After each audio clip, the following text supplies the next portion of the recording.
Hey guys, welcome to another Warframe video, and today I want to take a quick look at Viper Wraith, the singular version of the twin Wraith Viper that was just introduced into the game yesterday, a little bit over 4 years after its akimbo version, which by the way was introduced around Christmas 2013 with update 11.5, so it's been a while. Now this is currently a Barketeer exclusive and it will set you back 400 ducats and 75,000 credits. The weapon doesn't have any mastery rank requirement whatsoever and it does 18 damage with each shot. 14.4 is impact and 1.8 is both puncture and slash. It is a blood hose secondary that fires 14.38 rounds every second with a 20 round magazine, a 0.8 second reload time and 210 rounds in total. It also has 18% crit chance with a 2x multiplier, a 5% status chance, and it comes with 1 dash polarity as standard. Now this weapon has already been labeled mastery fodder by everyone and their mum, and I can't really disagree with that because if you've been playing the game for a while, you're not gonna bust a nut over what is essentially a 4-year-old weapon. Because it's pretty much just the twin Wraith Viper with roughly half the fire rate, a little bit more accuracy, and half the magazine.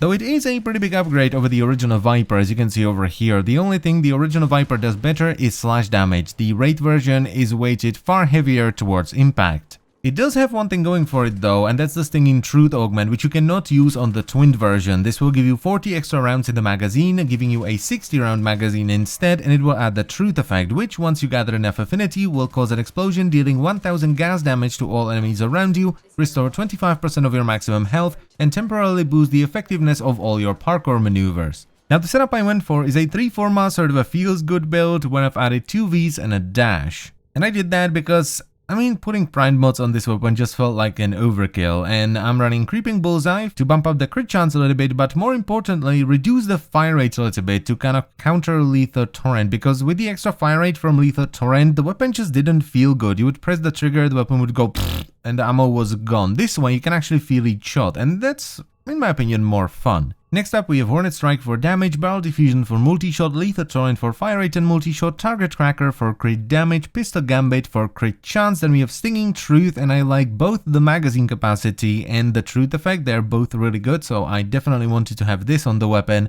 which means I only had space for one elemental mod and I went with Heated Charge, so I have some heat damage to take care of the fleshier units because impact isn't that great versus flesh. Now there is a reason why people immediately label this weapon mastery fodder. It's because it is sort of middle of the road at best, even with the augment. Especially if you go for sort of a feels good build like I did, rather than going for full on primed mods and an actual elemental combo. This is just a star chart weapon. It stops being effective right around level 40 when it comes to armor and 50 to 60 when it comes to the corpus and the infested.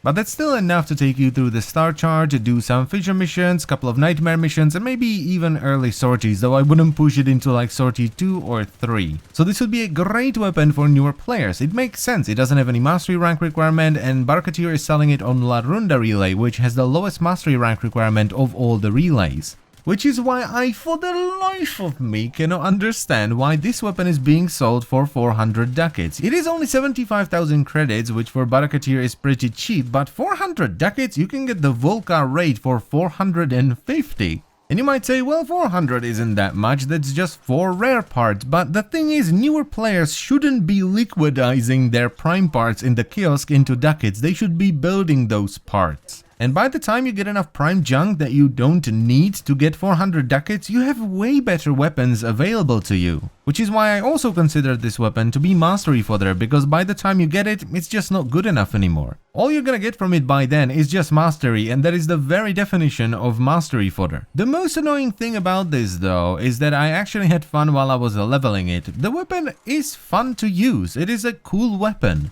And that's why I find this weapon so frustrating, because I can imagine someone around mastery rank 2 or 3 getting their hands on this, trying it out and being like, oh my god, this is amazing, because it is a fun weapon. Which is why I decided to buy 2 extra Vipers from Barrow. I unfortunately couldn't afford more than that, and I'm gonna give both of them away with the Stinging Truth augment and pistol ammo mutation, because you need either pistol ammo mutation or carrier with ammo case, and I don't think newer players will have carrier yet. So if you're playing on PC and you're mastery rank 2, 3 or maybe even 4 and you would like to get your hands on this, you can message me in-game. Here is my in-game name, it's Hellmans like the mayonnaise, and you message me by going /w space HELLMANZ space in your message. Though bear in mind that both of these will probably be gone within minutes if not seconds of this video coming out, and I will check your mastery rank by the way, so if you're just trying to get a free Viper and you're like MR8, it's not happening. And that's pretty much it for the video, so I thank you very much for watching as always guys, and I will see you next time. Bye bye.